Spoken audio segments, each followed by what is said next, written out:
সম্পর্কিত প্রস্তাব উত্থাপন করতে পারেন। ধন্যবাদ মাননীয় স্পিকার।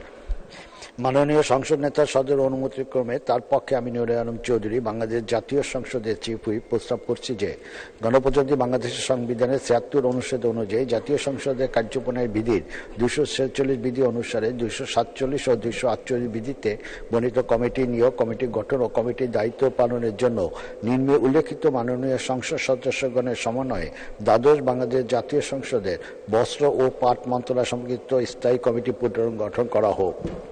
জনাব গোলাম দস্তগীর গাজী ২০৪ নারায়ণগঞ্জ ১ সভাপতি, ভারপ্রাপ্ত মন্ত্রী অথবা প্রতিমন্ত্রী সদস্য। জনাব আনোয়ারুল আশরাফ খান ২০০ নরসিংদী ২ সদস্য। জনাব আব্দুল মমিন মন্ডল ৮৬ ঢাকা ১১ সদস্য। খান আহমেদ শুভ ১৩৬ টাঙ্গাইল ৭ সদস্য। জনাব রাগিবুল হাসান রিপু ৪১ বগুড়া ৬ সদস্য। জনাব মোহাম্মদ নাসের সারিয়া জাহেদি ৮২ ঝিনাইদহ ২ সদস্য। মাসুদা সিদ্দিক রোজি ৩৩৪ মহিলা আসন ৩৪ সদস্য। জনাব মোহাম্মদ নায়েব আলী জর্দার ৮১ ঝিনাইদহ ১ সদস্য। ধন্যবাদ মাননীয় স্পিকার।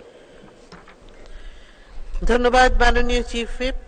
সংসদের সামনে প্রশ্ন হচ্ছে, মাননীয় সংসদে তার অনুমতিক্রমে তার পক্ষে মাননীয় চিফ হুইপের প্রস্তাব মতো এবং তার প্রস্তাবিত সদস্যদের সমন্বয়ে বস্ত্র ও পাট মন্ত্রণালয় সম্পর্কিত স্থায়ী কমিটি পুনর্গঠন করা হোক। যারা এই প্রস্তাবের পক্ষে আছেন তারা হা বলুন, যারা এই প্রস্তাবের বিপক্ষে আছেন তারা না বলুন। হা জয়যুক্ত হয়েছে, হা জয়যুক্ত হয়েছে, হা জয়যুক্ত হয়েছে। অতএব প্রস্তাবটি সংসদে সর্বসম্মতিক্রমে গৃহীত হলো এবং বস্ত্র ও পাট মন্ত্রণালয় সম্পর্কিত স্থায়ী কমিটি পুনর্গঠিত হলো।